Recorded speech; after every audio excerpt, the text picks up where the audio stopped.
Hello, I'm Lugatorix and welcome to my Goths faction guide for Rome Total War Barbarian Invasion.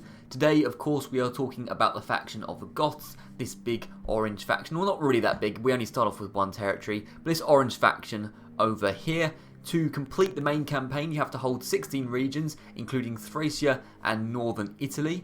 The difficulty factor is estimated easy. Now, this I find a little bit of a sort of, I guess it's kind of generous towards the Goths. I think the faction of the Goths is a lot more difficult than just quote-unquote easy. You've got, of course, the hordes up in the north with the Vandals and the Huns and all that. You've got quite a few barbarian factions to the west, like the Lombards and the Burgundii and all that. And then to the south, you've got the Roman empires, the Western and Eastern Roman empires. So there's quite a lot of potential to gain a lot of enemies very, very quickly. And I think that makes them quite tricky, but hey, maybe the game is a little bit kinder than I am. In terms of the actual units, the game describes the Goths as a good mix of cavalry and infantry forces, limited siege equipment. Now, siege equipment obviously isn't the most important thing ever, but of course in Barbarian Invasion there are more walls, so it is a little bit more of a factor, but still, a nice mix of cavalry and infantry makes for a quite diverse army, which is cool. So, without further ado, let's get into the video, and I'm going to be talking about the units first. Alright, these are the Gothic units, and you can see there's not a huge array of units, but there are some pretty cool fellas in here, so let's just get straight into it. And I have to say, I love the orange and black colour scheme, looks amazing. And we're going to start off with this rather bright peasant, but peasants aren't the most bright in terms of intelligence, sadly. 3 attack, 5 defense, 2 charge, vulnerable to missiles. As I say, as always, they're pretty much useful for garrisoning settlements that are never going to be attacked, or just sort of being fodder just to sort of be attacked and be a bit of a decoy maybe. But honestly, peasants aren't going to do a whole lot, and of course if they start breaking, everyone else is going to start breaking, so really they're kind of a last resort. I don't think anyone really relies on peasants unless you're a complete maniac. We're going to move on very quickly to the Aryan priests. I hope I'm not saying that wrong, particularly as Aryan has other connotations, but we'll ignore that. The priests. These inspire nearby troops to acts of great bravery. These guys clearly are not fighters, attack of 2 and defense of 3, and if you have to, again, rely on these guys in battle, then you're pretty much screwed. But their chanting is indeed excellent. As it says there, it inspires nearby troops.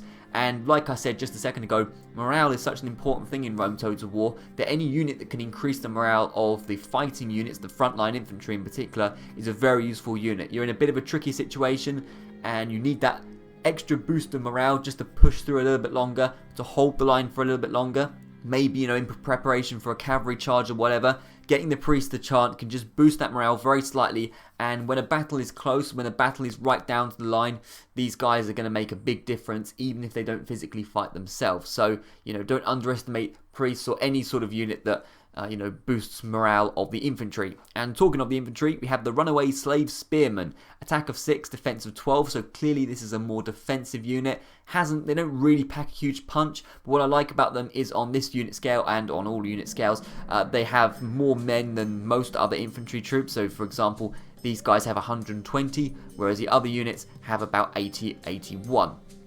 And of course, more men in a unit means that it's going to take more hits for them to actually be decreased by a certain amount. It's going to take more hits for their morale to go down because there's physically more of them. So, you know, if half a unit is wiped out already, well, you still have 60 men left. That's quite a lot. So sometimes there is strength in numbers, particularly on the defensive end. You know, they can just sort of block a wall or whatever if you're trying to defend a city, for example, or just defend maybe a unit like a unit of archers. Just having that sort of bulk, that several hundred, or you know, not several hundred, but 120 men can certainly make a big difference. Obviously these guys aren't amazing. What I find quite interesting though is these guys are fast moving, which seems fairly rare for spearmen. I don't really know how useful that would be, because spearmen are really more meant to, as I said, hold the line or blockade certain streets or whatever. Fast moving could be useful, I guess. Maybe if you're routing, you're losing a battle, you're not going to lose as many men if that's the case. Then we get on to Gothic Warriors, and these are pretty badass indeed. Good, steady, hand-to-hand fighters.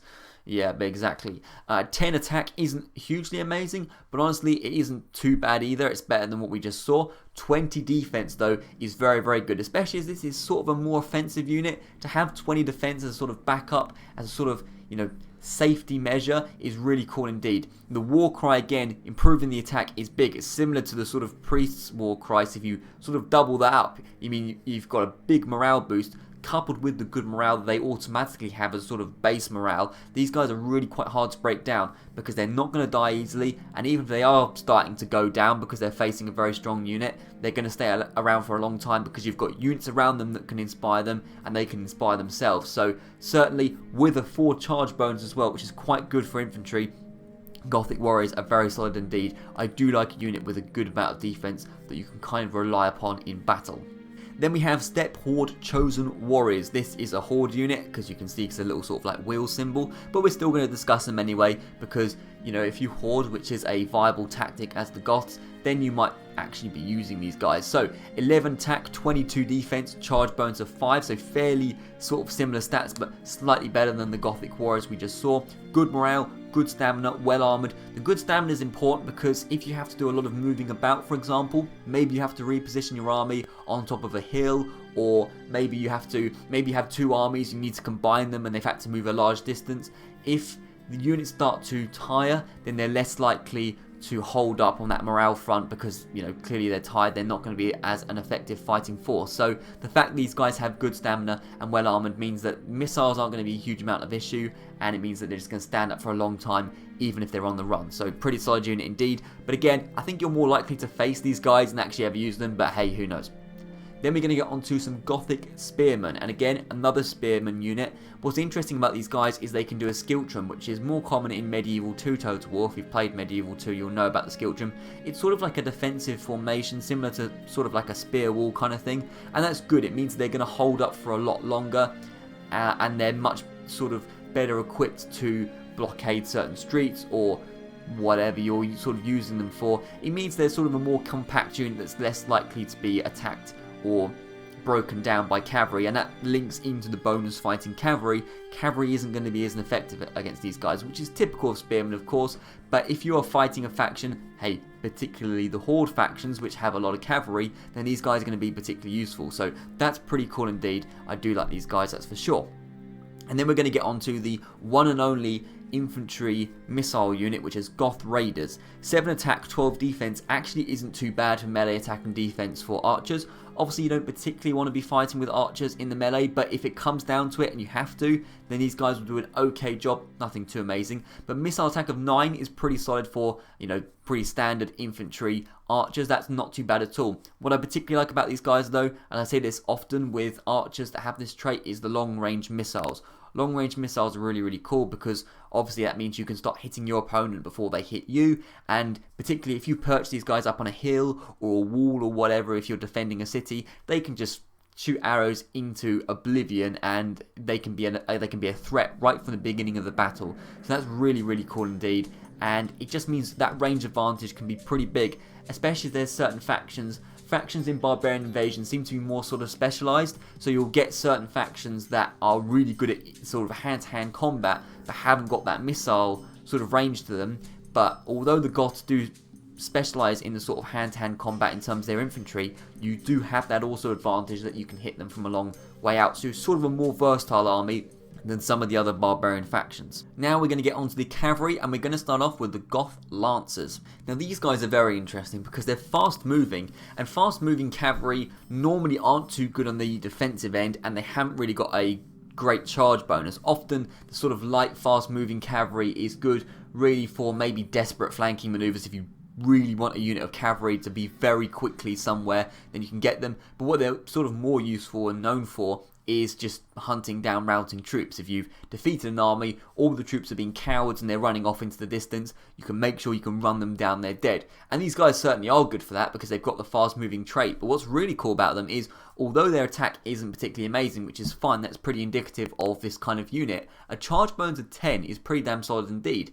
And so what that means is these guys can be used as quote unquote shock cavalry or shock impact cavalry, which is what the game is describing them as. And it means that if you have your units, your spearmen, let's say, and then you have some swordsmen or spearmen on the other side, and you're sort of in a deadlock fighting hand-to-hand combat, a charge from the side or the back from one of these guys can just completely obliterate the morale of the opposition in those sort of crucial moments where it's sort of the first unit to break is going to determine the fate of the battle. Well, these guys can make that first unit break, and they're very effective at doing that, mostly because of that big old charge bonus. So very cool to see a sort of fast moving unit with a powerful charge. That's quite an overpowered combination, I think.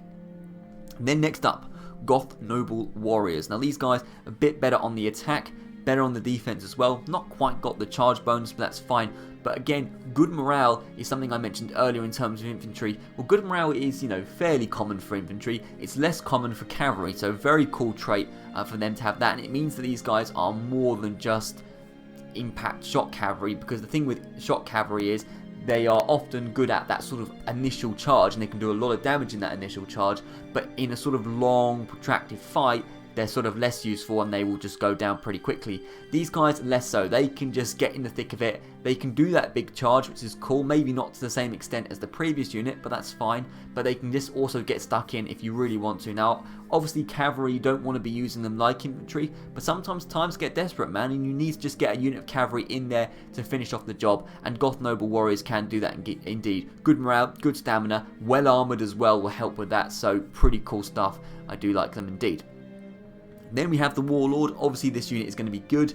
You guys pretty much know what Warlords are about now. They protect the general. They're pretty cool units. They've got high defense naturally, 2 hit points, excellent morale, which is very rare. But of course for a Warlord is kind of necessary, because if the Warlord breaks, everything goes to hell. Then we have the other Horde unit, and our first unit of missile cavalry, which is the steppe Horde Horsemen. I think we've seen these guys before in some of my other faction guides, but I'm going to go over them very quickly.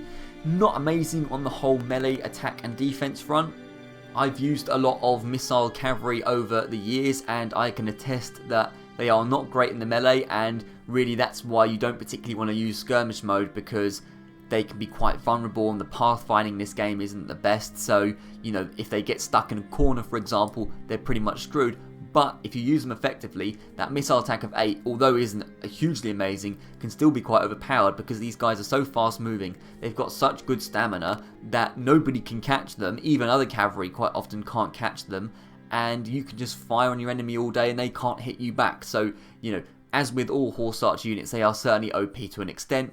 You just got to use them sensibly, and they can be an effective fighting force, that is for sure. And then of course the Goth Horse Archers, a pretty similar unit to be honest, but these guys aren't a horde unit, so that's fine. They have slightly better stamina, fast moving, but not a huge amount more to say about them. And then finally the Allen Horse Archers, slightly better on the defense looking at them, yet which is quite good. So that means that, if they do get stuck in a corner, or you take your eye off them for a minute because you're focusing on some spearmen that are doing something stupid or whatever, it means they're not going to die straight away, and that's probably a good thing, I'd say. Anyway, these are the Gothic units. I think they look quite nice. I think it's quite a cool army indeed. But let's talk about some campaign strategy now on the campaign map. I'll be back in a minute. Alright, so here we are. This is the Gothic starting position, and what I'm going to do to start off with is what I do every time, which is turn off the Fog of War. Quick disclaimer, I don't play with the Fog of War off ever, but it's sort of for demonstration purposes so I can show you what's around. So we start off with one settlement, Colonia Dacia. That is it. It is a small, defenseless, or pretty much defenseless village, because they haven't got wall or anything like that, with a few alright units in there, and that's pretty much all we've got, excluding of course this geezer who is the factionaire. So really, we do not start out with a lot. Now, let's have a look at what's around us to start off with. We have various barbarian hordes over here. We have the Western Roman Empire, although they're not going to be worried about you, that's for sure, in the early game. We have the Eastern Roman Empire. They could maybe attack you, but they're more likely to be focusing on the Sassanids or maybe the Western Roman Empire. To the north, we have the Sarmatians and the Roxolani. Sarmatians, of course, can horde, so that's something you need to be wary of. And then we have these geezers, and to the right of them we have these geezers, of course the Vandals and the Huns respectively, and they are probably the main issue that you're going to face, because there is the potential for a lot of hordes to be coming your way. The fact these group, we've got the Huns and then the Sarmatians, and then maybe if they, I think the Lombardi can horde as well. You can get 3 or 4 hordes on you pretty quickly, which is a pretty tough situation. So really you need to start moving pretty quickly. Whatever you're going to do, you need to act quickly, because things can get out of hand very, very quickly with this campaign. So let's talk about your options. Well, I would say there are probably two main sort of strategies. There's a strategy where you hoard, and there's a strategy where you don't hoard. Now, I'm going to talk about the one where you don't hoard first of all, because that's probably what I would go for, but there is a perfectly legitimate strategy for hoarding, but I haven't got a huge amount of experience of hoarding personally, so it's, you know, if you intentionally hoard, then it's not something I would personally recommend, but it can sometimes be useful, and hey, sometimes it's out of your control, particularly in a situation like this. Now, either strategy, whatever strategy you choose, I think diplomacy is a very, very important thing, particularly for this campaign, because there's so many enemies around you that you need to get as many alliances as possible just to sort of relieve some pressure. Sadly, old Theobald, the diplomat, is down in the south, and really, you probably want him in the north, because you're most likely going to have alliances with the, I would say probably, if you can try and get an alliance with one of the Horde factions, if not both, that would be pretty cool. But also maybe the Sarmatians, try and get alliances with as many factions as possible. But I would personally prioritise the Vandals, and then probably the Huns, and then probably the Sarmatians. And the reason you want those diplomacy is because you want really the two Hordes to go for probably the Roxolani or the Sarmatians. You want them to sort of go in this direction. Now that could trigger Hordes, yes. But if they go in this sort of direction, what's it called? East? East is the right direction. If they go in easterly direction, or maybe if they go over here instead, towards the Lombardy and the Burgundii, then they're not going towards you, and that relieves a lot of pressure from the north, and that means you've sort of got a nice sort of blockade up here where you can focus down south. So, let's talk about the strategy. Well, strategy number one, where you don't hoard, is first of all taking Campus Yaziges pretty quickly. You want to do that because you want to get there before the Western Roman Empire or the Eastern Roman Empire do. Although it's unlikely they're going to sort of pounce on it, you might as well take it, and also it just helps the economy, and it means that you've got one more settlement for the hordes to take if they are aggressive against you, which is quite cool. And to be honest, you have this army around here, you might as well get the dude some experience or whatever. Campus Yaziges, 3 units inside, it's not too difficult to take down with what you've got, so that should be a pretty sort of basic thing to start off with. Then really what you've got to try and do is build up your city, or your villages really. You've got to build up your villages, get some walls nice and quickly in Colonia Dacia, build up some units nice and quickly so you've got a sort of established homeland around here, so that when you do go down south, which we'll talk about in a second, you're not too vulnerable if the hordes do eventually come down. And even if you do get alliances with the hordes, they're going to break it at some point, because the Vandals and the Huns are notoriously aggressive in this game, and they don't care too much about diplomacy. It might fend them off for a small amount of time, but eventually they will be at your door if they want to be, and no piece of paper is going to stop them, that I can assure you of. So I would recommend sort of bolstering up this region first. A nice tactic you can do is, because you can use the mountains basically for your sort of a natural advantage. You see, the only way to get from Dacia from the north is through this passageway where good old, is it Hummus? Oh no, Hunnemund, whatever his name is, a Gothic assassin is standing, and through here. So what you can do is you can build forts, for example, set up a few men in forts, and that means that if the Vandals or the Huns do decide to, let's say, come through this direction, which is more likely, then they're going to have to wait a couple of turns to sort of get past this sort of blockade that you've got here, or they're going to have to go around all the way around here. Either way, it means you've got a little bit more time to prepare when the time comes. So definitely try and sort of blockade these 2 or 3 entrances to the north. Particularly this one, I would say, is the most important. I think it's less likely people are going to be coming from over here. This one is a very important one to make sure you've got sort of blockaded up nicely, so that you've got a bit of time just in case people do come from the north, which is fairly likely. But really you want to expand south, and the reason you want to expand south is, first of all, although the Roman empires, because there's 2 essentially, are fairly strong in their own way, they're also fairly weak, as we've discussed in the faction guides for them both respectively. They've got their financial issues, they've got their religious issues, they've got their public order issues, and also they've got factions around them that want a bit of blood. For example, the Eastern Roman Empire are likely going to be dealing with the Sassanids pretty early on. The Sassanids are certainly a force to be reckoned with. So if the Sassanids are attacking Turkey, for example, I would probably go down to Greece pretty quickly. Take Constantinople, because Constantinople is great because it's I think it's the biggest city in the game. It starts off with large stone walls. They're going to have a good economy sort of going on there. And if you take that, you've got a port. And I believe you can't necessarily get ports, certainly not early on as the Goths.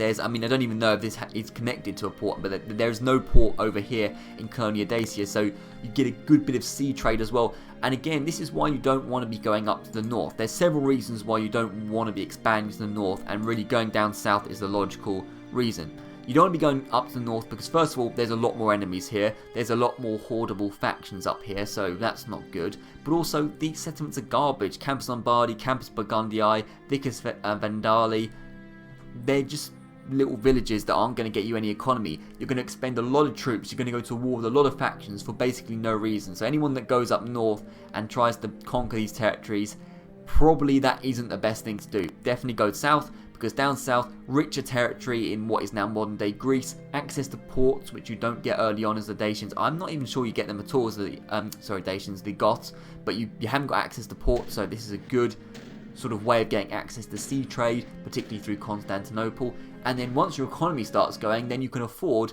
to be fighting wars down here and just keeping on the defensive around here. And personally, I pretty much always keep on the defensive up here.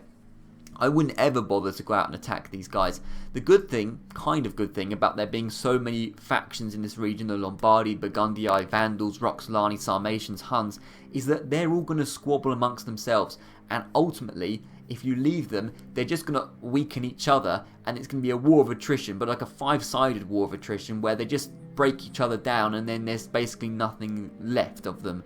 And they kind of deal with their own problem themselves. It's best not to get involved in that absolute mess if you can, and just focus on conquering rich territories, getting a really solid homeland, and then expanding south across the Mediterranean. So that's basically what I would do. The second sort of strategy is deliberately hoarding, which I've heard people have done before. Of course, if you do let a settlement become rebel, the Ostrogoths come in. They are the equivalent of the Eastern Roman and Western Roman rebels and the Romano-British, but they are for the Goths, so do be wary of that. If you do let a settlement go for whatever reason or rebel without it being taken by a faction, then the Ostrogoths are going to spawn and you're going to have another faction to deal with. Now, it could potentially be a good thing if if that Ostrogoths then start causing problems and cause a buffer for, let's say, the Huns or the Sarmatians, then that could be quite a good thing.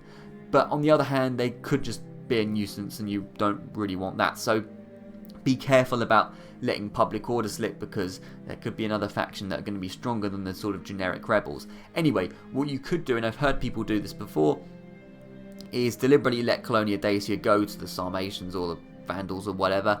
You then have new armies because you're on a horde, and basically you can just choose wherever you want to go. You could make a path, let's say for example to Rome, and just sack all the settlements along the way, and then you're having a good time. And by the time you get to Rome, you've got a lot of money and you can feast on the Western Roman Empire, who are going to be having a lot of struggles by then and should be pretty easy to take down. So that's certainly a viable strategy.